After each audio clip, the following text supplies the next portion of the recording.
تكتلات. يعني في البداية سمعنا أنك أو تردد أنك كنت تريد أن تنضم إلى أحد الكتل، يعني وتحديدا كتلة العمل الشعبي، ولكنك اعترت أن تبقى مستقلا داخل المجلس. لماذا؟ هذا كلام صحيح. العمل الآن يتطور وتطور سياسي كبير صاير، وأصبح اليوم النائب اللي يعمل بشكل منفرد وحيدا في القاعة. لابد من وجود تكتل. أنا يعني فخور ومنسجم مع نفسي بأن أتفق تماما مع أجندة التكتل الشعبي في محافظة الدستور. لماذا تختلف معه؟ ما أختلف معه في شيء، وبقية الزملاء النواب نعم. في الكتل الأخرى قد ألتقي معهم في مصالح أخرى. أنا بوصل في مصلحة الكويت. وين تكون مصلحة الكويت أنا معها. تجي من مبارك، تجي من محمد، من علي، من زملائي. نعم. أنا عندي هذه البوصلة. التكتل الشعبي كنت قريب منه ولا زلت بالأجندة.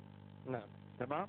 مسألة الانضمام من عدمها خضعت لمعايير كثيرة، من ضمنها عامل الوقت وحل المجلس وإلى آخره.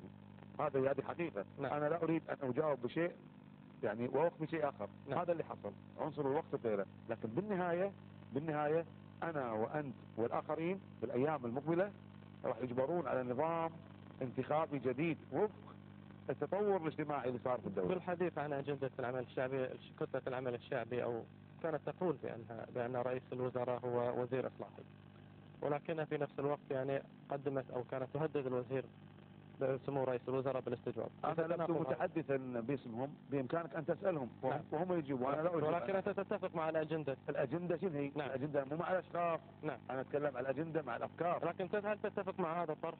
لا، أنا أتفق أنه والله أنا ما قيم زيد وعمر على اسمه ولا على تصريحاته. نعم. أنا بيني وبينك عمل.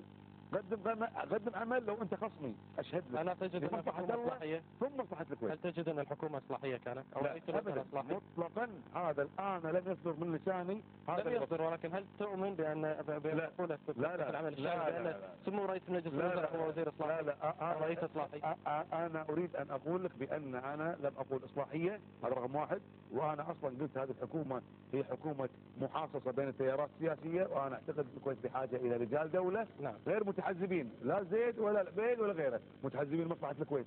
هؤلاء اللي محتاجهم، هؤلاء رجال المصلحة اللي يعبرون في البلد في المرحلة الحالية. نعم. بقى والله فلان يقول هذا رأيه وإن كذا، هذا رأيه يعني هو يسأل عنه. أنا لا أعلق على آراء الآخرين. نعم. ولا علاقة. أستاذ مبارك، هل تعتقد بأن ما تفضلت به